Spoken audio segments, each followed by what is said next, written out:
En esta hora nos preparamos para estudiar Ruth capítulo 3. Hoy continuamos nuestra serie de sermones, la serie de predicación sobre el libro de Ruth. El título para nuestro sermón en esta mañana es Una fe que actúa y espera. Así que le invito a que me acompañe a Ruth capítulo 3, una fe que actúa y espera.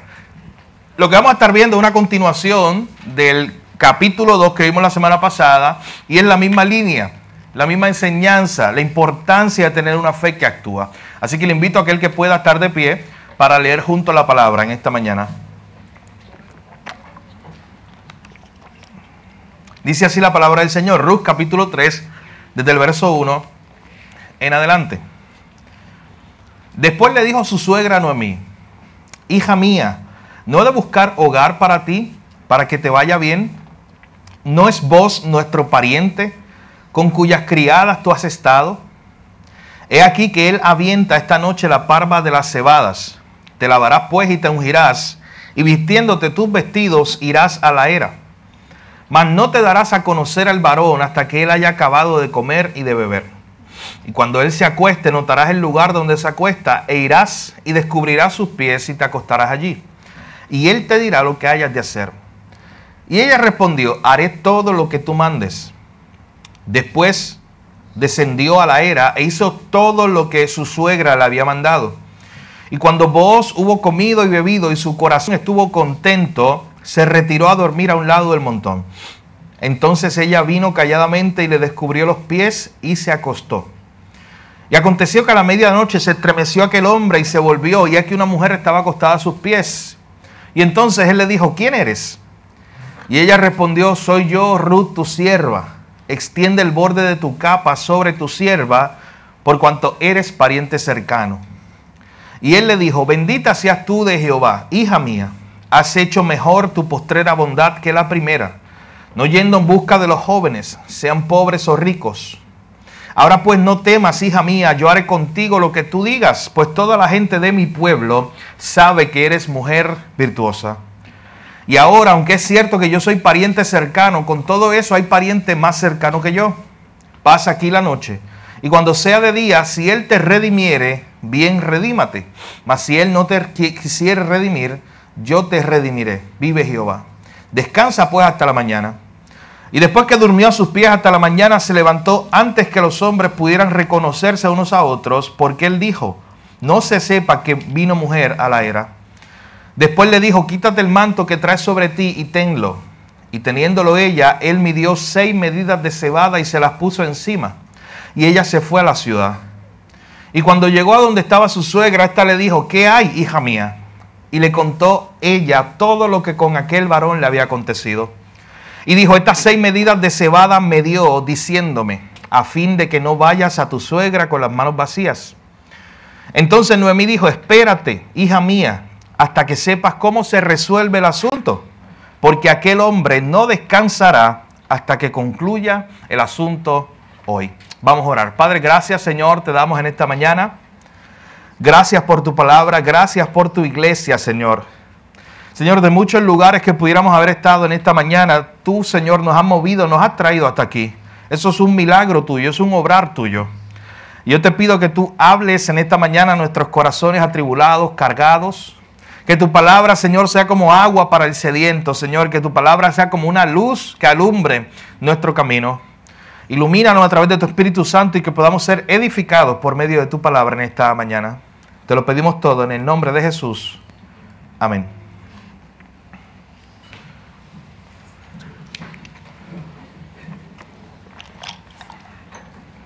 El jueves 3 de noviembre del año 2016, a las 12:47 de la madrugada, se acabó un juego de béisbol de pelota que para algunos ha sido el mejor juego de la historia de las ligas mayores en cuanto a pelota, en cuanto a este deporte. Allí en la ciudad de Cleveland se habían reunido 38,000 fanáticos para el juego número 7. Y usted sabe que es el juego número 7, el juego decisivo de campeonato. Esa serie mundial del año 2016, si usted la vio, recordará que estaba jugando para el campeonato de béisbol, de pelota, los Chicago Cubs versus los Guardianes de Cleveland. Y lo interesante de esa serie mundial, de ese campeonato, era que los Chicago Cubs no habían ganado un campeonato hace 108 años. Y la última vez que el otro equipo, el de Cleveland, había ganado un campeonato había sido en 1948. Así que había pasado muchos años de los dos equipos, una sequía. De hecho, algunos historiadores dicen que es la sequía más grande en cuanto a deporte se habla, de un equipo que no gana campeonato. Por 108 años esperando en la ciudad de Chicago que su equipo ganara el campeonato. Y lo interesante de ese juego, que se acabó a las 12:47 de la madrugada del jueves 3 de noviembre del 2016, es que para algunos es el más importante juego de la historia o el mejor juego de la historia por lo tenso que fue. Imagínense que el que ganaba ese juego ganaba el campeonato y empezaron las carreras a surgir. De momento el juego iba 6-2, 6-3 en la sexta entrada, ganando Chicago, y los fanáticos de Chicago empezaron a irse para ir a celebrar. En la ciudad de Chicago la gente empezó a llenar el estadio para celebrar porque el juego ya parecía definido. Cuando llegó la novena entrada, el juego se empató 6-6. De momento, para añadir más drama, empieza a llover y el juego se tiene que detener por un tiempo. Así que nadie sabía qué iba a pasar, el tiempo seguía corriendo y todo el mundo decía, ya dan las 12 y todavía y no sabemos quién va a ganar el campeonato. El juego estaba 6-6, cuando retoman el juego nuevamente porque la lluvia para, el equipo de los Chicago Cubs hacen 2 carreras, así que el juego está 8-6. Pero cuando le toca finalmente batear a los Guardianes de Cleveland, hacen una carrera más, el juego se pone 8-7 y todo el mundo decía, son las 12:47 de la madrugada, ¿qué va a pasar ahora? Si Cleveland anota, otra vez se empata y esto parece eterno, que no se va a acabar. Pero por fin el juego se acaba al tercer out, ya en la 10ª entrada, los Chicago Cubs ganan el campeonato en el 2016 y después de 108 años de espera, 108 años donde estos fanáticos esperaron fielmente, visitaron su estadio, animaron a su equipo, se reestructuró el equipo 1000 veces. Después de 108 años de espera, por fin el equipo de los Chicago Cubs trae un campeonato de ligas mayores en el béisbol a su ciudad de Chicago. Piensa por un momento en esta mañana y mientras estudiemos la historia de Ruth, ve pensando en tu mente cuánto es lo más que tú has esperado por algo. Algo que tú querías y que ya lo obtuviste, no algo que tú estás esperando hoy. Algo que tú deseabas, algo que tú querías, algo que te estabas esforzando para tener y fueron muchos años los que tardaste en lograrlo. Piensa por un momento, ten eso en la mente. ¿Cuánto fue lo más que tú tuviste que esperar por algo? 10, 15, 20, 25 años por alguna cosa. Y es que, mis hermanos, cuando Dios nos pone a esperar, ya en el ámbito espiritual, hay esperas largas. Hay cosas que Dios te puede poner a esperar por muchos años. Pero hay cosas que ocurren rápido. Yo no sé si a usted le ha ocurrido que usted ora por algo y de momento ve la contestación del Señor de una forma casi inmediata. A mí me ha pasado. Yo sé que usted también. Una oración y Dios le contesta a mi hermano a veces cuando usted dice amén. Ya está la oración contestada. Pero sin embargo, hay otro tipo de oración que usted está orando y orando y orando. Y sin embargo, pasa un mes, un año, 10 años, 15 años y todavía no recibe oración. Y usted dice, oye, Dios, tú me tienes en sala de espera. Me tienes ahí esperando. Así que en la historia que veremos hoy de Ruth capítulo 3, veremos una fe que actúa y espera. Veremos 3 puntos principales a través de nuestra historia de este capítulo 3. Así que esta es una narrativa muy interesante porque si usted leyó el capítulo 3 de Ruth se dará cuenta o recordará que esto contiene muchos elementos que son foráneos para nosotros. O sea, que son elementos culturales, cosas que ya no se hacen hoy y usted las lee y usted las ve como extrañas. ¿Cómo que está esta mujer extranjera que le va a pedir matrimonio ella al hombre, a vos, como veremos más adelante? Y para hacer eso ella va y se la acuesta en los pies durante la noche. Cosas que son como extrañas, que no entendemos nosotros. Pero cuando vemos la narrativa nos damos cuenta que hay muchos elementos culturales ahí. Así que comencemos, mi hermano, a ver esta historia de Ruth capítulo 3. Recuerden, en forma de repaso, Ruth capítulo 1, hay malas noticias por todas partes. El tiempo es el tiempo de los jueces, un tiempo de gran declive espiritual. Hay una gran hambre que está cubriendo la tierra de Belén, así que Elimelech junto a sus hijos y su esposa tiene que salir a Moab. Allá en Moab se casan, pero allí, así mismo como se casan y comienzan a recibir provisión, así mismo llega la calamidad, llega la muerte al hogar de Noemí. Y se muere Elimelech, se mueren sus hijos, así que lo que tenemos ahora es un grupo de viudas, a Noemí junto a Orfa y a Noemí y a Ruth. Así que ahora tienen que tomar la decisión de regresar a su tierra porque escucharon que Dios visitó su pueblo. Ustedes recuerdan que Noemí trata de convencer a Ruth y a Orfa para que se queden. Orfa se queda y Ruth dice, no, yo voy a ir. Ese es el acto de fe de Ruth. Yo voy a dejar todo, yo voy a ir detrás de un Dios que yo no conozco, pero confío en Él. Un Dios que yo sí he escuchado historias, un Dios que yo he escuchado todas las maravillas que ha hecho en la antigüedad por su pueblo. Así que ella, un acto de fe, renuncia a todo, se va con Noemí, llegan hasta Belén, la gente empieza a preguntarse quiénes son estos. Y Noemí, usted sabe lo que contesta, recuerdan, yo ya no soy Noemí, yo no era la que usted conoció, ahora llámame Mara, ahora yo soy la amargada, porque Dios, ella lo dice claro, Dios me ha quitado lo que yo tenía. Yo me fui con las manos llenas y Dios me trajo a la ciudad con las manos vacías.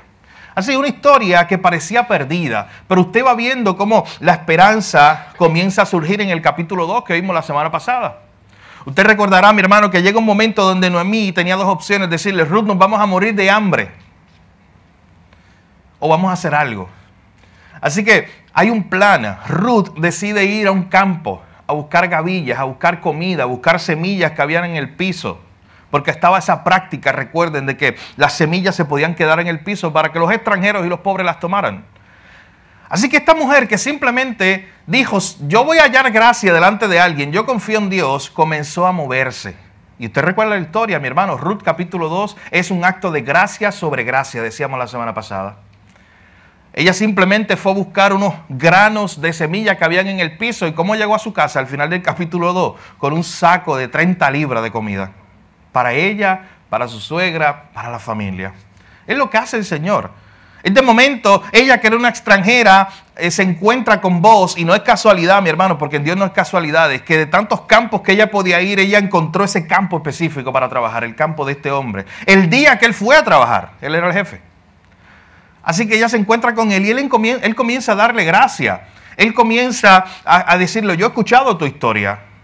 Y él comienza de una forma impresionante también a darle favores inmerecidos, cosas que ella no merecía, al punto que ella se sorprende. Recuerda, la semana pasada lo veíamos, cuando de momento ella dice en el verso 10, ¿por qué yo he hallado gracia en tus ojos para que me des todo esto, siendo yo una extranjera? De hecho, de esa forma terminábamos el sermón, viéndolo desde perspectiva nuestra con Dios. Toda la gracia que Dios nos ha dado, una gracia que no merecemos nosotros. Y de igual forma nosotros vamos delante de Él a decirle eso. Señor, ¿por qué yo he hallado gracia en tus ojos? Para que me das todo lo que me has dado. Si yo era un extranjero delante de ti, yo era un enemigo tuyo y tú me amaste. Así que de momento Booz le da trabajo, recuerden.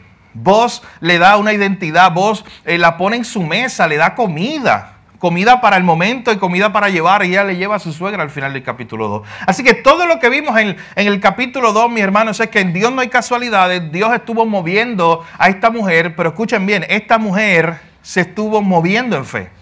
Ella estaba caminando y confiando en Dios. Y son dos cosas, mi hermano, y lo vamos a ver porque continúa en el capítulo 3 de hoy, son dos cosas que no se contradicen. A veces pensamos que se contradice esa idea de yo caminar en fe, o de yo ponerme a actuar y yo confiar. A veces pensamos que para que Dios haga algo, simplemente yo oro y me quedo sentado. Y como vamos a ver hoy, mi hermano, hay tiempo para todo. Ruth capítulo 3 nos va a enseñar que hay tiempo para actuar y hay tiempo para sentarte. Hay tiempo para esperar. Así que eso es lo que vamos a estar viendo en esta historia. Miren conmigo los versos 1 al 9. En primer lugar, una fe que actúa. Esto es una continuación del capítulo 2. Vemos a Ruth, a Noemí moviéndose. Ellos confían en Dios. Ellos confían en la buena mano de Dios. Ellos confían en la gracia de Dios. Pero mis hermanos, ellos se mueven. ¿Usted recuerda la historia que yo les compartía la semana pasada de la niña que estaba en un culto donde estaban orando por lluvia y nadie se llevaba una sombrilla excepto ella? Y todos la veían como que ella estaba loca, como que no tiene sentido, si hay una sequía, no está lloviendo, ¿por qué tú traes una sombrilla? Y su respuesta fue muy importante. Miren, si estamos orando por lluvia, yo tengo que prepararme. Y yo tengo que confiar que va a llover, porque yo estoy orando por lluvia. Noten que esa es una fe que te hace mover. Es una fe que te hace actuar. Y esta es la fe que tiene Ruth y Noemí aquí. Así que vea conmigo versículos 1 al 9. ¿Qué ocurre cuando Ruth comienza a trabajar en el campo de Boaz? Pasan 3 meses y como que no hay movimiento en el bullpen, como que no ocurre nada después de los 3 meses. A Noemí se le ocurre una idea. Miren el versículo 1 al 9 del capítulo 3. Dice, la suegra de Ruth le dijo, hija mía, ¿no he de buscar hogar para ti para que te vaya bien? ¿No es Boaz nuestro pariente con cuyas criadas tú has estado? He aquí que él avienta esta noche la parva de la cebada. Tú te levantarás pues y te ungirás y vistiéndote tus vestidos, irás a la era, mas no te darás a conocer al varón hasta que él haya acabado de comer y de beber. Y cuando él se acueste, notarás el lugar donde se acuesta e irás y descubrirás sus pies y te acostarás allí y él te dirá lo que hayas de hacer. Y ella respondió, haré todo lo que tú me mandas. Miren, hay muchos elementos ahí que, como les decía ahorita, para nosotros son raros, porque tú y yo no vivimos en una sociedad agrícola como en esa época. Y nosotros no tenemos idea normalmente de lo que es una era, de lo que es aventar la parva de las cebadas. Yo no voy por ahí diciendo, Walter, esta mañana aventaste las parvas de la cebada en tu casa. Nosotros no hacemos eso, no vivimos ese tipo de cultura. Pero noten la idea de lo que está ocurriendo. Lo que estaba ocurriendo era que se había acabado la cosecha. Y llegaba el momento, era un momento muy importante, cuando dice ahí que se estaba aventando la parva de las cebadas en la era. La era era el lugar donde se hacía esto. Pero ¿qué era la práctica? Simplemente para que lo veamos o lo entendamos más fácil, era el momento de separar la paja del trigo. Era eso simplemente. Era el momento donde ellos tomaban todas las cosas que habían recogido y les empezaban a quitar la paja y dejaban el grano limpio. Porque después de ahí, ¿sabes a dónde iba? Al mercado.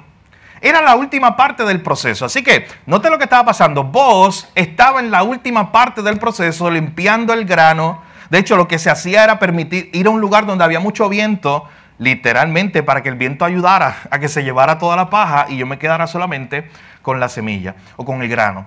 Así que Boaz estaba muy entretenido, estaba trabajando, era la parte de más trabajo para él, porque tenía que tener el mejor grano preparado para irlo a vender. Y en ese momento a Noemí se le ocurre y dice, oye, vamos a actuar, no nos quedemos aquí. Ya les dije que entre el capítulo 2 y el capítulo 3 pasaron 3 meses, que era el tiempo de la cosecha. Así que después de esos 3 meses, Noemí se le ocurre y le dice, no nos quedemos sentadas, vamos a hacer algo. Si sabemos que él es nuestro pariente, si sabemos que él es alguien que nos puede ayudar en nuestra situación, vamos a actuar. Noten que estas personas están teniendo fe, pero es una fe que los está llevando a moverse. Y él le dice, vamos a actuar, tú vas a ir esta noche, vas a visitar allí en el lugar donde se está sacando o separando la paja del trigo y vas a encontrarte con este hombre. Te vas a acostar allí en sus pies y luego él te dirá qué hay de hacer. De hecho, noten que lo que le dice Noemí a Ruth en el versículo 3 es te lavarás, te ungirás y te vestirás de tus vestidos. ¿Sabes lo que estaba ocurriendo allí? Era una imagen de salir del tiempo de luto. Usted sabe que en algún momento David se le murió un hijo. Y cuando David salió del momento de luto, dice exactamente las mismas palabras. David se lavó, David se ungió y David se vistió de ropas nuevas. Así que eso era lo que significaba esto. Era un momento donde Ruth ya no se tenía que vestir con esas ropas que identificaban que ella era una viuda y que estaba de luto. La idea era que cuando una mujer hacía eso, era como diciendo, ya yo estoy preparada para casarme de nuevo. Esa era la idea de lo que está ocurriendo aquí. Ya yo estoy preparada para poder casarme con una persona porque he dejado atrás el luto. Así que esto es lo que está ocurriendo. De momento, este plan, Ruth con mucha fe dice, dale, yo lo voy a hacer, haré todo lo que tú me mandas. Así que miren cómo comienza esta historia a surgir. Versículo 6. Descendió pues al lugar donde se estaba separando el grano de la paja e hizo todo lo que su suegra le había mandado. Y cuando Booz hubo comido y bebido y su corazón estuvo contento, se retiró a dormir a un lugar del montón. Entonces ella vino calladamente y le descubrió los pies y se acostó.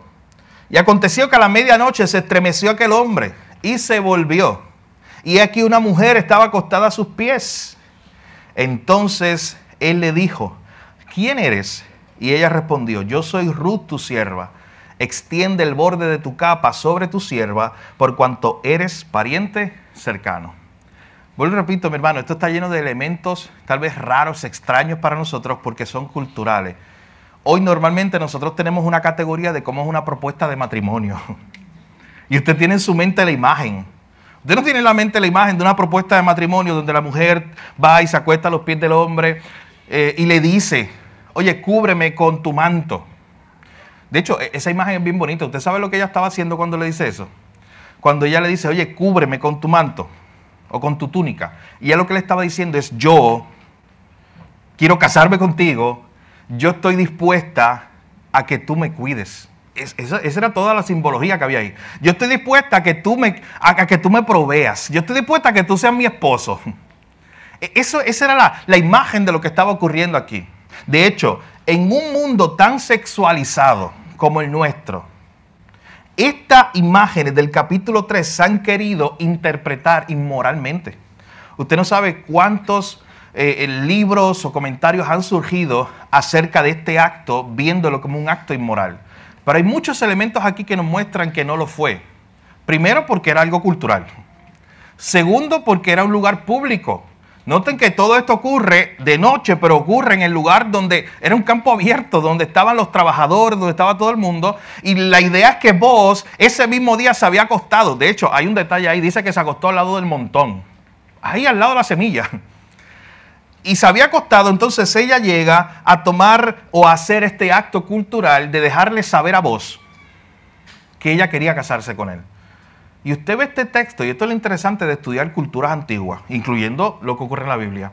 Y usted ve este texto y usted no entiende y usted piensa, oye, Ruth, no había una forma más fácil, no podías esperar al día y ir visitarlo y decirle, quiero casarme contigo. No, mi hermano, es que esa no era la manera.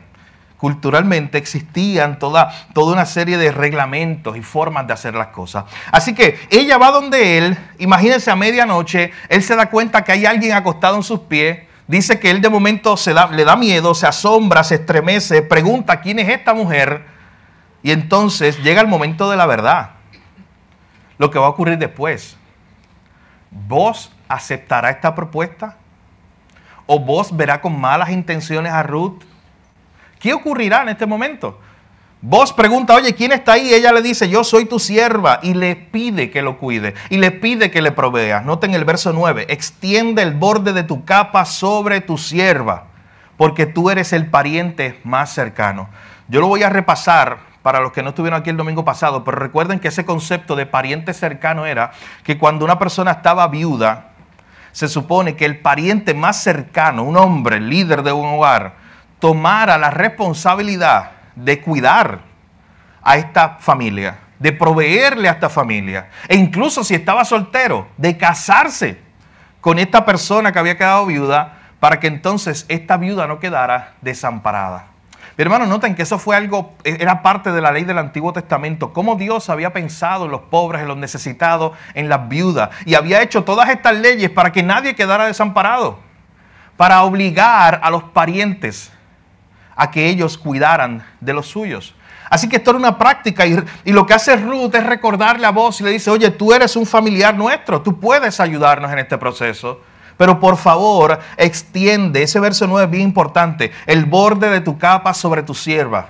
Ella le está diciendo, mi hermano, eso es poético incluso, ella le está diciendo, cuídame, provéeme, quiero yo estar bajo tu cuidado. Así que esa es la imagen que está apareciendo aquí en el versículo 9. Lo primero que vemos, mis hermanos, es que esto es una fe que actúa. Esto nos muestra que Noemí otra vez está teniendo confianza en Dios.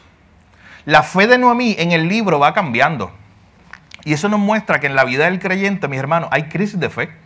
En la vida del creyente, usted ve que normalmente no es todo picos así. A veces en la vida del creyente usted tiene lo que usted cree que es una fe muy grande y de momento baja. Y usted se levanta un día o está toda una semana o una temporada diciendo, oye, que mucha falta de fe, como que se me hace difícil creer en Dios. Eso es lo que le ocurre en la vida de Noemí. Noemí al principio del capítulo 1, ¿dónde usted la ve? Desconfiando de Dios, diciendo, llámeme amargada, Dios la tiene conmigo. Ella está desconfiando de Dios. Pero ahora de momento ella ve esperanza, ella ve que Dios está haciendo algo, mi hermano, y su fe surge de nuevo. Y es una fe que la está llevando a moverse. Es como si ella se hubiera recordado a sí misma quién es Dios. Ella podía seguir esperando en Dios y la fe la llevó a moverse. Mi hermano, mientras estaba amargada, escuche bien porque esto es un juego de palabras, mientras estaba amargada, estaba estancada. Mientras Noemí estaba en ese proceso de amargura, ella no se movía, ella no hacía nada. Usted sabe que eso hace la falta de contentamiento en su vida. La amargura en su vida hace eso. Lo estanca, no lo hace moverse, usted se queda en el mismo sitio espiritualmente. Usted no hace nada porque usted no está creyendo en Dios. Así que Noemí hubo un momento de su vida donde estuvo estancada. Pero ahora ya está planificando, noten que ahora ya está confiando en Dios. Y ya está diciendo, oye, hay alguien que nos pueda ayudar. Mírenlo de esta forma. Es como si Dios le haya puesto en la cabeza a esta mujer, hay alguien que nos pueda ayudar. Está en ese lugar, está en esa puerta. Ruth, ¿sabes qué vas a hacer? Ve y toca la puerta. Ve y toca la puerta para ver si nos dejan abrir, nos dejan entrar. Ve y toca la puerta para ver si él, este hombre, que es el único que nos puede proveer, para ver si él responde, para ver si él nos ayuda. ¿Notaron eso, mi hermano? Dios puso en la mente de Noemí este plan, pero Noemí y Ruth tuvieron que moverse. Es como decir, oye, ve y toca la puerta, porque en esa puerta está la contestación. Y tú con fe vas y te mueves y la tocas. Eso es lo que está haciendo aquí Noemí y Ruth. Esto es una fe que actúa. En segundo lugar, los versos 10 al 17. ¿Qué va a pasar ahora cuando de momento Ruth se da cuenta que una mujer extranjera, la moabita, aunque él ya se ha sorprendido con ella, ya la ha conocido, por 3 meses ella ha trabajado allí en su hacienda? ¿Qué él va a hacer cuando él se da cuenta que esta mujer está allí a sus pies haciéndole esta propuesta? Diciéndole, yo estoy dispuesta a casarme contigo y a vivir bajo tu cuidado. Miren lo que dicen los versículos 10 al 17. A este segundo punto lo hemos titulado una fe que ve la obra de Dios. Noten que en primer lugar vimos una fe que actúa. Noemí y Ruth se movieron, tocaron la puerta, dijeron, vos es el único que nos puede ayudar, pues vamos a ver si nos ayuda en fe. En segundo lugar es una fe que ve la obra de Dios. Miren aquí la historia. Y él dijo, la respuesta de vos, bendita seas tú de Jehová, hija mía. Has hecho mejor tu postrera bondad que la primera, no yendo en busca de los jóvenes, sean pobres o ricos. Ahora pues no temas, hija mía, yo haré contigo lo que tú digas, pues toda la gente de mi pueblo sabe que eres mujer virtuosa. Miren lo que está ocurriendo aquí, mi hermano. Ella tocó la puerta y se quedó esperando a ver cómo Dios iba a contestar. Esa oración que ella tenía de un esposo. Ella se movió en fe, pero ahora simplemente tenía que ver cómo iba a responder este hombre. Tenía que ver la obra de Dios. Usted sabe que hay un pastor norteamericano, Mark Dever, a mí me gusta mucho lo que él dice. Él dice, cierra los ojos para orar, pero después ábrelos bien grandes para ver cómo Dios va a contestar tu oración. ¿Y sabe por qué él dice eso? Él dice, porque muchas veces nosotros cerramos los ojos para orar por algo, pero espiritualmente nos quedamos con los ojos cerrados. Como que no vemos lo que Dios está haciendo, no vemos cómo Dios está contestando tu oración. Y él dice, cierra los ojos para orar, pero después ábrelos bien grandes. O sea, en otras palabras, después ponte a ver cómo Dios contesta esa oración. Mi hermano, tú sabes, en esta mañana es probable que Dios esté contestando tu oración y tú estés con los ojos cerrados, que tú estés ciego a eso. Es probable que hoy mismo Dios, estos días, pasados días, Dios esté contestando tu oración, esa oración que tú llevas mucho tiempo orando, pero tú tengas los ojos cerrados a eso. Así que este autor, Mark Dever, nos dice, cierra los ojos para orar, pero luego ábrelos bien grandes para que vean lo que Dios está haciendo. Esto es lo que está haciendo Ruth. Ruth fue a tocar la puerta y empezó a ver cómo Dios contestó su oración. Él le dice, bendita seas tú, mujer, hija mía. No has ido en busca de los jóvenes. Parece que vos serás mayor que Ruth. Y en este caso le dice, oye, tú no has ido simplemente en busca de placeres en el mundo. Tú estás en búsqueda de provisión, de cuidado. Y el verso 11 me llama mucho la atención y es uno de los versos más importantes del libro. Miren lo que dice al final. Dice, hija mía, yo haré contigo lo que tú digas. O sea, ya Ruth oró, se movió en fe y ahora está viendo el resultado. Se le está contestando la oración, pero mire lo que dice al final. Pues toda la gente de mi pueblo, toda la gente de Belén, sabe que tú eres mujer virtuosa. Usted sabe la única ocasión en toda la Biblia, en todo el Antiguo Testamento, que sale esa palabra. Usted la sabe. Proverbio 31. Cuando está el poema de la mujer virtuosa. De hecho, yo le he dicho anteriormente que en una colección de Biblia hebrea, cuando tú tienes una Biblia hebrea en la mano, normalmente el libro de Ruth, los judíos lo pusieron detrás del libro de Proverbios. ¿Sabes para qué? Para que cuando tú termines de leer el libro de Proverbios, con ese poema de la mujer virtuosa, pases la página y veas la historia de Ruth. Y veas una mujer virtuosa en acción. Y así que, ¿qué me llama la atención del versículo 11, mi hermano? Que este hombre, vos, está diciendo, ¿sabes qué? La gente alrededor, en Belén, los judíos de Belén saben que tú eres una mujer virtuosa. Mi hermano, ya llevaba allí como 3 meses. Y 3 meses bastó para que la gente alrededor de ella viera el carácter de ella y supiera que esta era una mujer virtuosa. Eso me pone a pensar a mí, cuando yo voy a un nuevo trabajo, o voy a un nuevo lugar, un nuevo salón de clase, o no sé, un nuevo contexto que yo no estaba antes, ¿cuánto tarda la gente alrededor para darse cuenta que soy cristiano? Sin yo tener que decirlo. Piensa por un momento. Cuando tú vas a un nuevo círculo de gente que tú no ibas antes, ¿cuánto tiempo tarda la gente en darse cuenta, oye, este hombre o esta mujer es diferente? Oye, qué hermoso título a mí me gusta ese título, cuando puedan decir de alguien, ese es un hombre de Dios. O cuando puedan decir de una mujer, eso es una mujer de Dios, con todo lo que eso implica. Así que Ruth había vivido allí como por 3 meses, era una moabita, era una extranjera. Usted sabe cómo los judíos veían a esta gente, los enemigos. Pero sin embargo, tenían que reconocer el carácter de ella y tenían que reconocer que ella era una mujer virtuosa. Todos sabían de ella, todos conocían su piedad, todos conocían su amor a Dios, todos conocían su esfuerzo. Mi hermano, todos conocían que Ruth, si Ruth tenía un adjetivo, podía ser Ruth la fajona. Ella, cuando usted ve el capítulo 2, mi hermano, usted sabe lo que ella hacía. Que aún los empleados todavía estaban comiendo y dice que ella se fue a trabajar otra vez. Y después se fue con las 30 libras de semilla para la casa que le habían dado ese día. Ella trabajaba, ella se movía. Era una mujer virtuosa. Y una pregunta de aplicación que tú te tienes que hacer en esta mañana, yo me tengo que hacer, ¿es mi piedad conocida entre los demás? ¿Es mi vida de devoción a Dios conocida entre la gente que está alrededor nuestro? No porque tú tienes un sticker aquí que dice soy cristiano. De hecho, piensa en esta mañana, tú tienes una camisa que dice yo soy cristiano. Yo no tengo. Yo no tengo en mi closet una camisa que diga así públicamente yo soy cristiano y atrás, que lo sepa todo el mundo. Algo como eso, no. Pero entonces, ¿cómo la gente va a saber si yo no tengo una camisa como esa todos los días? ¿Cómo la gente lo va a saber, mi hermano? La gente lo va a saber en cómo tú vives, cómo tú hablas, cómo tú trabajas, cómo tú te mueves, qué decisiones tomas, qué haces y qué no haces. Tu vida está apuntando a Cristo o puede apuntar a Cristo todos los días, mi hermano. No pierdas ese privilegio. No pierdas el privilegio de que donde tú estás, donde están tus pies todos los días, en tu casa, en tu trabajo, entre tu familia, donde sea, tú puedes estar apuntando a Cristo. La vida de Ruth llamaba la atención. Y todos allí en Belén estaban hablando de ella y ahora estaban hablando cosas buenas. Estaban hablando de su virtud, estaban hablando de su carácter, estaban hablando de su entrega, estaban diciendo, esto es una mujer virtuosa, esto es una mujer de Dios. Así que si había una buena candidata para que vos pudieras tener en su mente para poder casarse, ¿sabes quién era? Era Ruth.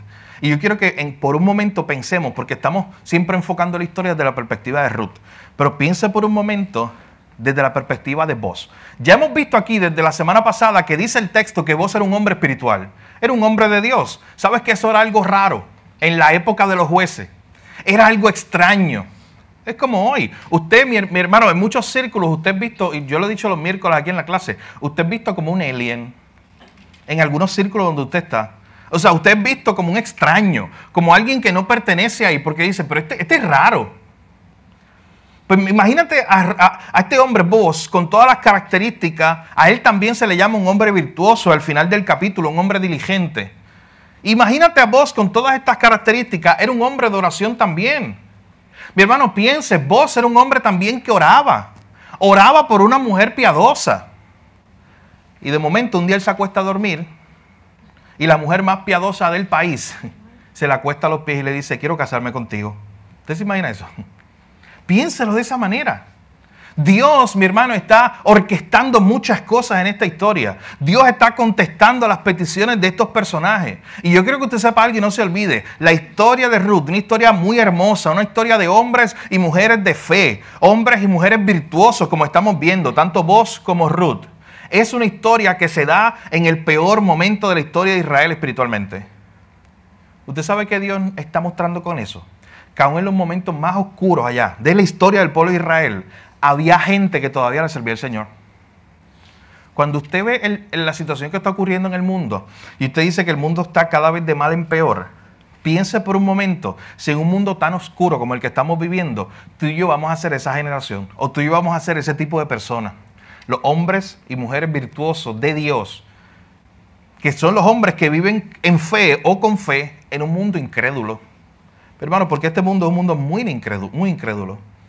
Este es un mundo que le está dando la espalda a Dios por todas partes, por toda institución. Pero sin embargo queda gente como tú y como yo, que vivimos para Dios. Eso es lo que estaba pasando en esta historia. Y ahora lo que estamos viendo en este segundo punto es una fe que está viendo el obrar de Dios. Tal vez cuántas veces Boaz había orado por una mujer virtuosa. Él pensaba que esa mujer virtuosa iba a salir de Belén, probablemente, una israelita. Tal vez ese era su pensamiento. Y a Dios se le ocurre enviarle una moabita. De hecho, esto también llama la atención, noten algo. Entre las mujeres de Belén, la más virtuosa, probablemente de todas, era Ruth. Era una extranjera. Esto no lo recuerda a Jesús cuando está contando algunas historias y de momento el protagonista no es un judío. ¿Usted se acuerda de la historia del buen samaritano? ¿Quién es el bueno allí? ¿Quién es el que hace el buen acto? No es un judío, es un extranjero, es un samaritano. Así que esta historia de Ruth también nos invita a pensar en eso. Boaz estaba orando por muchos años probablemente y Dios le trae a la mujer más virtuosa, que era una moabita, se la trae ahí, literalmente a sus pies. Literalmente la trae para donde él. Y de momento ella, con este acto de amor, con este acto que es hermoso, le dice, oye, yo quiero que tú me cuides. Yo quiero vivir bajo tu protección. Boaz le dice, tú eres una mujer virtuosa. Yo haré contigo lo que tú digas. Así que aquí se está contestando la oración de Noemí, la oración de Ruth y la oración de Boaz. En un solo acto. Versículo 12. Y ahora, aunque es cierto que yo soy el pariente más cercano, con todo y eso hay pariente más cercano que yo. Miren este verso, yo no sé si usted lo ha pensado. ¿Sabe qué significa esto? Probablemente Boaz ya había hecho su trabajo. O sea, en otras palabras, siempre piensa en esta historia, esto es una fe que se mueve. Esto es una fe que actúa. Esto es una fe que te dice, yo confío en Dios, pero voy a empezar a mover mis pies en fe. ¿Sabes por qué? Porque Boaz quería una esposa virtuosa. Mi hermano, él no se quedó en la casa allí, tirado para atrás, diciendo, Dios, dame una esposa. ¿Sabes qué él hizo? Él empezó a moverse. ¿Cómo él sabe esto? ¿Cómo él sabe eso que dice en el versículo 12? ¿Cómo él sabe de que él es un pariente cercano que la puede ayudar, que le puede proveer, pero que hay uno más? ¿Sabes por qué lo sabe? Bien fácil, porque lo averiguó. Porque en algún momento él tuvo que haber ido, él estaba interesado, con fe, orando, pero también moviéndose. Y él tuvo que haber averiguado en el pueblo acerca de la historia de Noemí, la historia de la familia de Noemí y de su esposo. Porque él había orado por una mujer virtuosa, y si era Ruth, a la cual ya la había conocido y se había sorprendido con su virtud por 3 meses, él ya se estaba moviendo a eso. Él estaba también tocando puertas. Mi hermano, quiero que lo vean, esa imagen en el capítulo 3. Es una fe que lleva a la gente a moverse. Ni Noemí, ni Ruth, ni Boaz se quedaron acostados. Señor, aquí estamos y dame un esposo, cambia mi vida, cambia mi historia, amén. Y se quedan ahí acostados sin moverse. Eso es como el que busca trabajo. Señor, dame un trabajo y está acostado todo el día en su cama, viendo Netflix, 8 horas y comiendo popcorn. Señor, dame un trabajo. Se lo dice al otro día. Viendo Netflix 8 horas. Vio todas las series nuevas ya. Háblale de todas las películas de serie, pues ya las vio. Señor, dame un trabajo. Y lo peor es que después usted lo ve y bien triste te dice, chico, no he encontrado trabajo. No he encontrado trabajo. Dios no contesta mi oración. Wow. He conocido gente así, mi hermano. Dios no me contesta la oración. Oye, pero es que Dios te ha dado unos medios. Dios nos ha invitado a tener fe en Él, pero a la misma vez, mi hermano, ¿tú sabes qué dijo el propio Jesús? Toca y se te abrirá. Es un actuar en fe. Ese que está pidiendo trabajo, sí, él está orando al Señor, esa es su fe. Él sabe que él no puede cambiar el corazón de los jefes para que le den trabajo. Él lo sabe. Esa es la fe. Pero ¿sabes qué él hace? Él comienza a moverse, él comienza a preparar su mail, él comienza a visitar todas las oficinas que pueda para visitar todos los lugares donde lo puedan emplear. Es lo que estamos viendo en Ruth capítulo 2 y capítulo 3. Esta gente tiene una fe que los hace moverse. Vos tenía fe de que Dios le iba a dar una mujer virtuosa. Probablemente Ruth. Así que ¿sabes qué él hizo? Empezó a moverse y a averiguar. Y por eso supo que había una persona más. Y de hecho, era un pariente más cercano. Piénsalo de esta manera para no complicarnos. Era como si Elimelech, el esposo de Noemí, fuera, no es así como está en el texto, esto es una ilustración, fuera como un primo tercero de vos. Imagínense eso. Pero hubiera una persona más cercana que es un primo segundo. Así que en términos de la ley, había que primero ir al primo segundo. Y vos dice, primero hay que ir donde esta persona. Mi hermano, hay una tensión, hay una música, si esto fuera como una novela, ahí sale la música de tensión. Sale la música de tensión entre el versículo 11 y 12. ¿Sabe por qué? Porque en el versículo 11 parece que hay resolución. Porque obviamente le está diciendo vos, ¿sabes qué? Yo haré contigo lo que tú digas. ¿Tú quieres que yo me case contigo y que yo sea tu redentor y que yo sea el que te cuide y le provea a los tuyos y tu familia? Vente, nos casamos mañana. Pero no ocurre eso. La música de tensión empieza cuando en el versículo 12 vos le dices, ya yo hice las averiguaciones y hay un pariente más cercano. Y si él decide hacer esto, él tiene derecho, por ley, él tiene derecho a hacerlo. Lo que vamos a ver la próxima semana, cuando lleguemos allá, es precisamente quién es ese hombre y qué él va a hacer. Si él va a tomar la decisión de comprar o redimir o cuidar y casarse con Ruth y con Noemí y todo ese tipo de cosas. Eso lo vamos a ver la próxima semana. No se pierda el próximo capítulo de la historia de Ruth. Pero cuando usted sigue aquí, mi hermano, porque no hemos terminado este capítulo 3, cuando usted sigue aquí, él le da la buena noticia, yo haré contigo lo que tú digas. O sea, Ruth comienza a ver la obra de Dios, el obrar de Dios. Pero notan entonces lo que le dice vos, pasa aquí la noche, cuando sea de día, si él te redimiere, bien, redímate. Mas si él no te quisiere redimir, yo te redimiré, vive Jehová. Usted sabe que esa última frase, vive Jehová, es un juramento que se hacía por lo más alto. Porque como no hay uno más alto que Dios, pues era el juramento que se hacía en la época.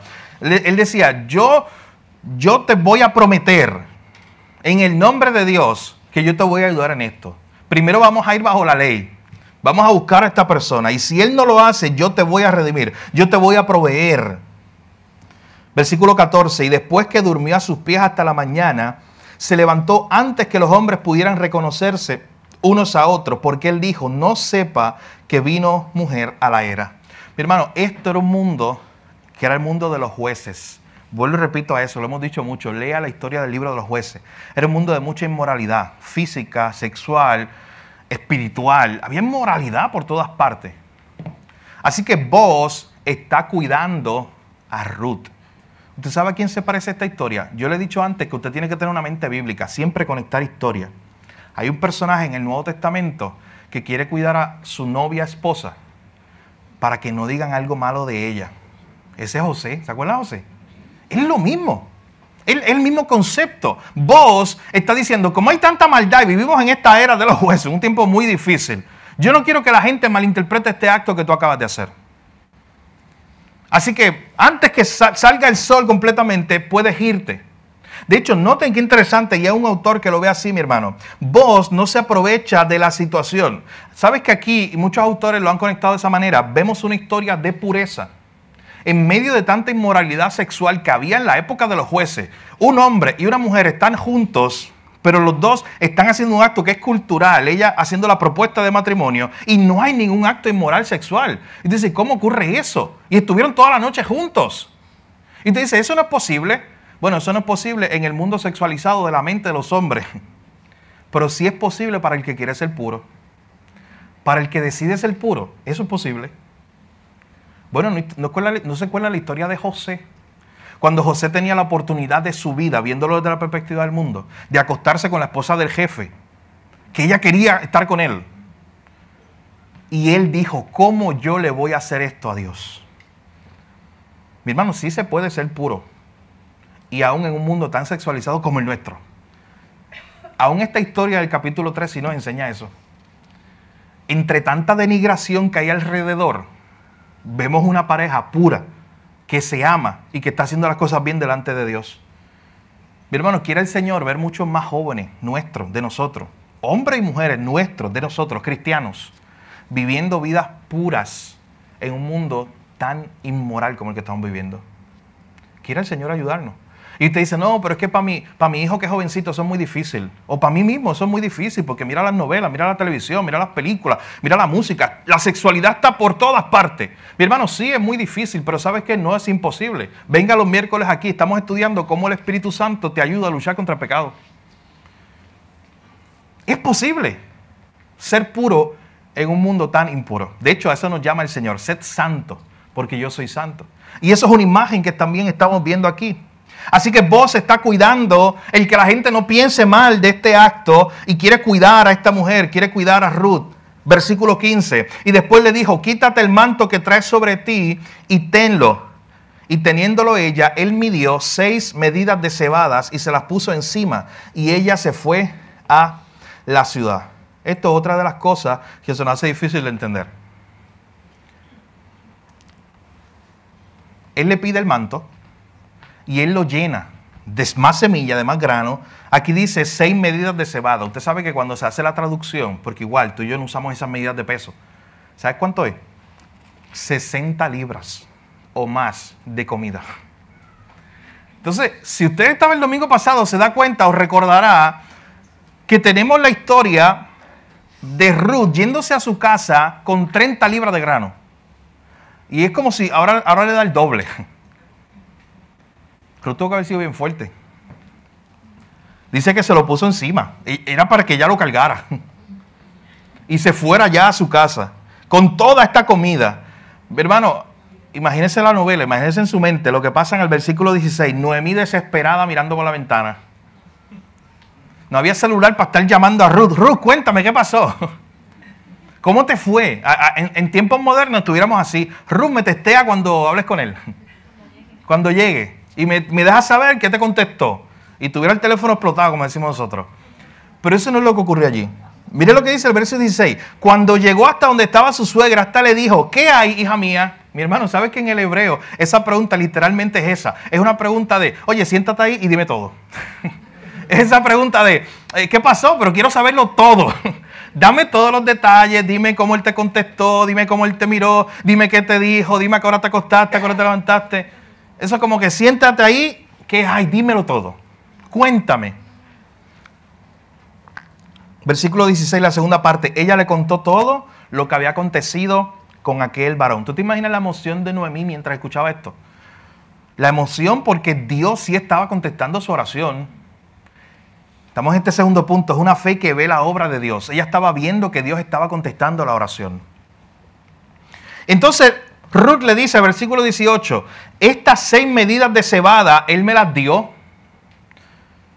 Estas 60 libras de grano, de comida, él me las trajo, él me las dio. Miren para qué. Él me dijo esto. A fin de que no vayas a tu suegra con las manos vacías. Vos eres un hombre inteligente. Miren por qué. Vos sabía que el paquete incluía a su suegra. Que no era la mamá de Ruth, pero en este caso era como la mamá de Ruth. Él sabía que incluía eso. De hecho, en el capítulo 4, cuando vamos la semana que viene, nos vamos a dar cuenta el por qué aquel hombre que supuestamente puede cuidarlas y proveerle decide no hacerlo. Eso lo vamos a ver, pero tiene que ver con esto. No era solamente Ruth en el paquete, había que incluir a esta viuda, a Noemí, que también había que proveerle. Así que Boaz, hombre inteligente, le había enviado 60 libras de comida para su suegra, a fin de que no vayas a tu suegra con las manos vacías. ¿Tú sabes qué? Este verso 17 empieza a cambiar las cosas. Cuando usted estudia la Biblia, siempre sea observador. Cuando usted empieza a leer el capítulo 1, vamos allá un momento otra vez, versículo 21. ¿Cuál es la queja de Noemí cuando llega nuevamente a Belén? Ella se queja contra Dios. Y ella le dice estas palabras en Ruth 1:21. Yo me fui llena, pero Jehová me regresó con las manos vacías. Así que de hoy en adelante me llaman la amargada, porque eso estoy, vacía. El Todopoderoso la tiene contra mí. Él hizo algo contra mí. Yo me fui llena, pero he regresado con las manos vacías. Miren cómo la historia de Noemí comienza a cambiar. Aquella que estaba con las manos vacías, por eso ahora Boaz le dice esto, mira, vete tú a tu suegra y llénala de comida, llénala de provisión. Mi hermano, era parte de cómo Dios estaba cambiando la historia de Noemí. Aquella que era la amargada, que estaba vacía, y ahora de momento, de la nada, le llega provisión que sobreabunda. Mi hermano, ¿no le impresiona a usted esa idea de cómo Dios muchas veces contesta nuestras peticiones, como dice el libro de los Efesios, mucho más abundante de lo que nosotros entendemos o pedimos? Eso dice el libro de Efesios. Mi hermano, usted ora por algo y Dios se pasa. Y Dios contesta muchas veces de una forma mucho más grande de lo que usted se había imaginado. El libro y la historia de Ruth es un buen ejemplo de esto que estamos viendo. Así que hemos visto hasta este punto una fe que actúa. En segundo lugar, una fe que ve la obra de Dios. Ruth y Noemí se movieron con fe, tocaron la puerta de aquel que las podía ayudar. Tenían fe en el Señor, pero no se quedaron en su casa, se movieron. Boaz quería una esposa virtuosa. Probablemente ya estaba pendiente a Ruth. ¿Y sabes qué hizo? Orar. Pero aparte de orar, averiguó, se movió, hizo algo. Es una fe que actúa, pero a la vez es una fe que ve la mano de Dios, que ve la obra de Dios. Ruth comenzó a ver lo que Dios estaba haciendo. Boaz comenzó a ver cómo Dios contestaba su oración. Él estaba orando por una mujer virtuosa y la mujer más virtuosa llegó ese día a su casa o a su lugar de trabajo a decirle que se quería casar con él. Y para terminar, nuestro último punto. Esta fe que hemos visto hoy de los tres personajes, noten que no estamos simplemente diciendo que está la fe de Ruth. Es la fe de Ruth, de Boaz y de Noemí. Es una fe que actúa, es una fe que ve la obra de Dios. Pero miren lo que ocurre al final. Es una fe que espera. Versículo 18. Miren cómo acaba esta historia. Cuando Noemí escucha y ve cómo Dios está obrando ya. En el verso 18 dice el texto. Entonces Noemí dijo, espera, hija mía, hasta que sepas cómo se resuelve el asunto. Porque aquel hombre, hablando de vos, no descansará hasta que concluya el asunto hoy. Él era un hombre también que es descrito como un hombre virtuoso, como un hombre responsable. La gente lo conocía. Y noten el verso 18, ella le dice a Ruth, espera. ¿Y sabes qué, mi hermano? Llega un momento, y quiero que lo vea por etapas, donde usted tiene que tener una fe que actúe, donde usted tiene que tener una fe que se mueva, que lo haga ir a tocar esas puertas. Pero así como hay tiempo para eso, ¿sabes qué? Esta misma historia nos muestra que hay tiempo para entonces, después que usted hizo eso, sentarte a esperar. ¿Qué podía hacer Ruth ahora? Humanamente hablando, nada. Ella en fe se movió, tocó la puerta a ver si Boaz quería ser el que les proveyera a ella y a su familia y fuera su esposo. ¿Ella podía cambiar el corazón de Boaz? No. ¿Ella podía cambiar el corazón de ese personaje que no hemos visto? No aparece ni su nombre, de que era aquel que la podía también redimir, que vamos a ver en el capítulo próximo. No, ella no podía cambiar el corazón de la gente, la decisión de la gente. Así que, ¿qué le tocaba a ella? Lo que le dice Noemí. Hija mía, ahora te toca esperar. Y yo creo, mi hermano, y ya estamos con esto aterrizando y cerrando hoy, pero yo quiero que usted piense en esta mañana, porque muchas veces usted y yo estamos en uno de los dos lados.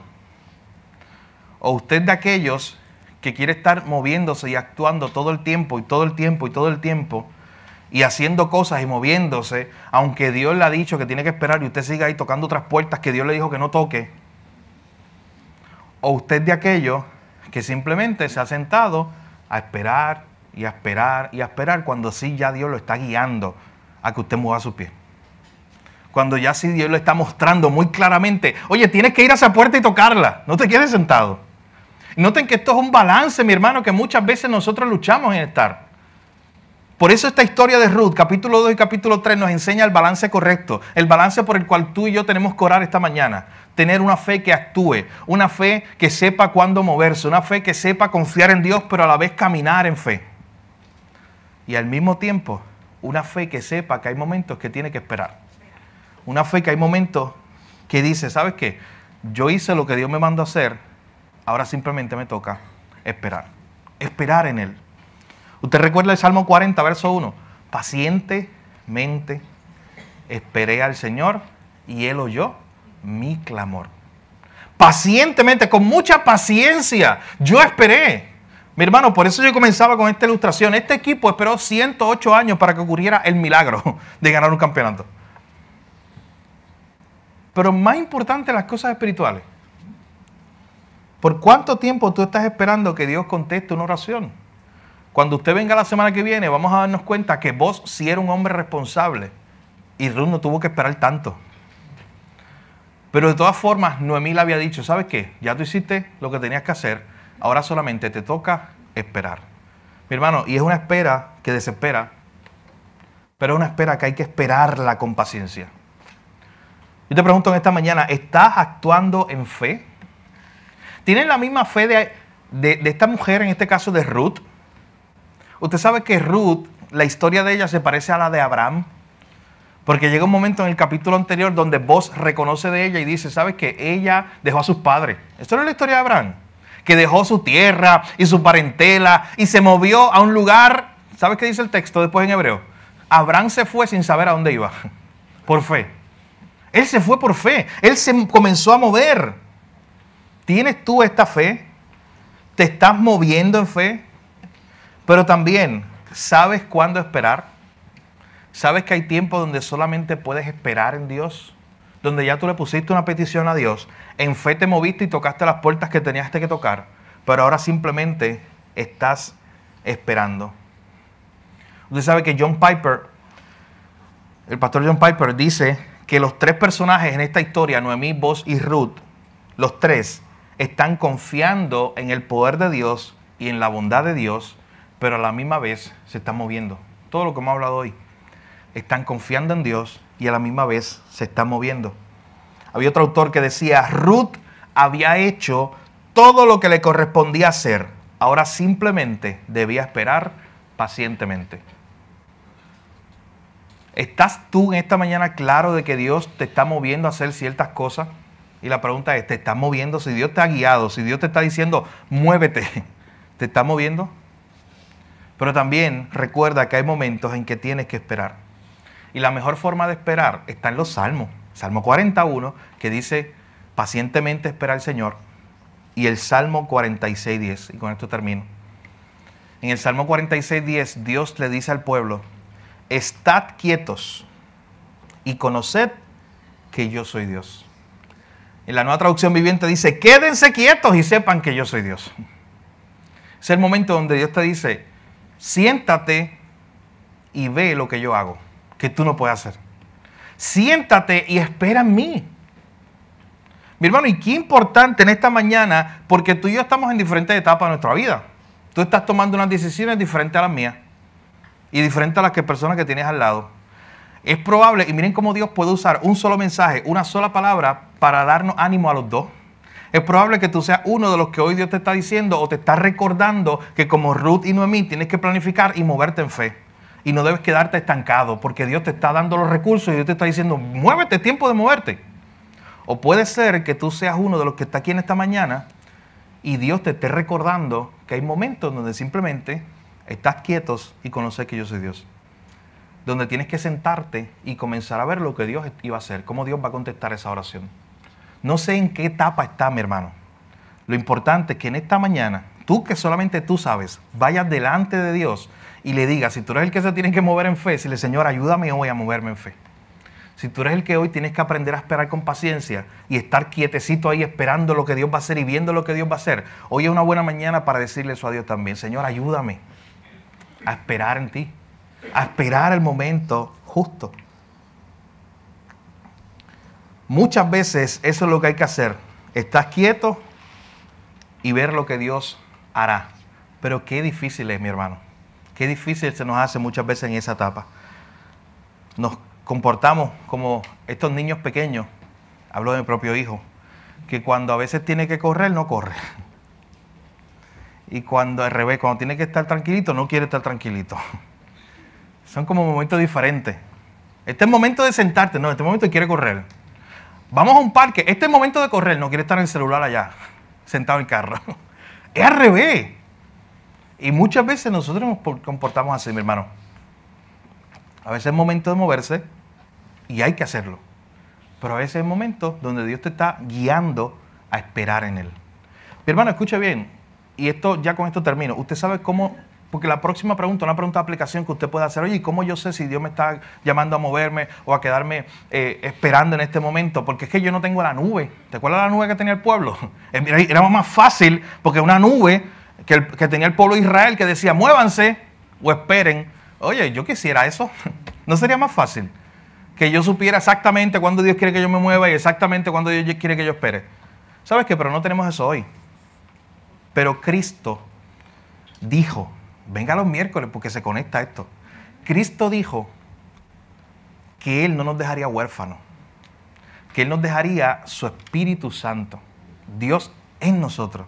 No una energía, no una fuerza. Yo le decía el miércoles a los hermanos que esto no es como tener una vocecita, el Espíritu Santo no es como una vocecita aquí al lado que te va diciendo, mira, por este camino sí, por este no, no. Es Dios mismo.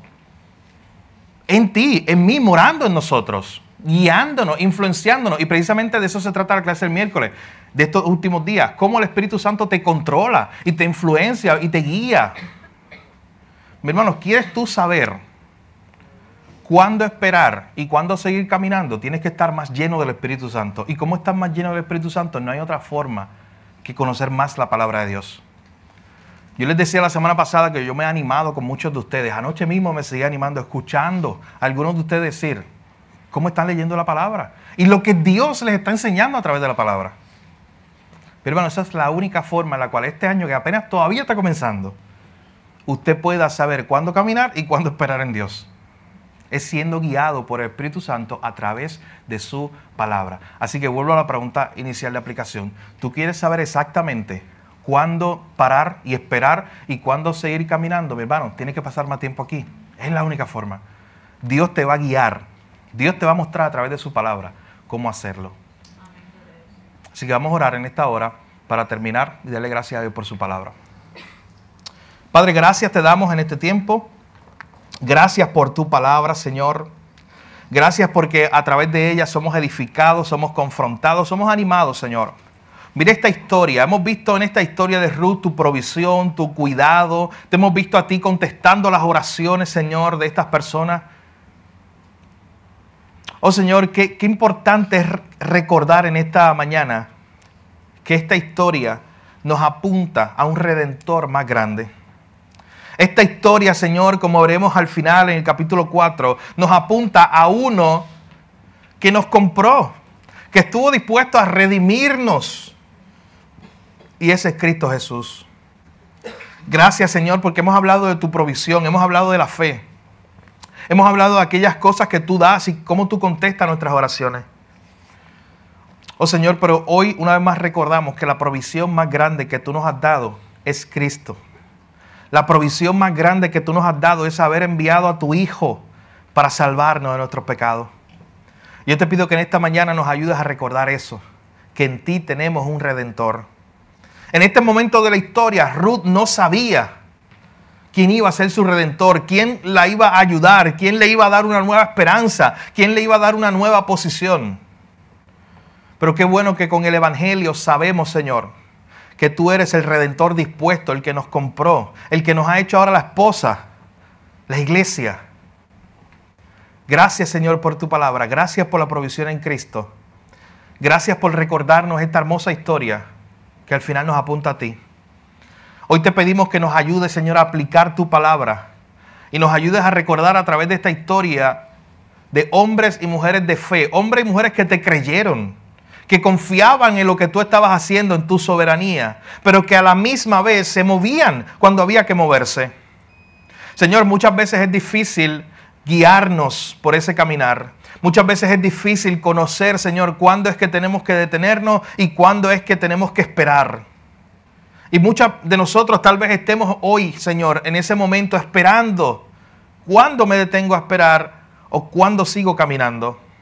Pero hoy yo te pido que a través de tu Espíritu Santo tú nos guíes a través de tu palabra, Señor.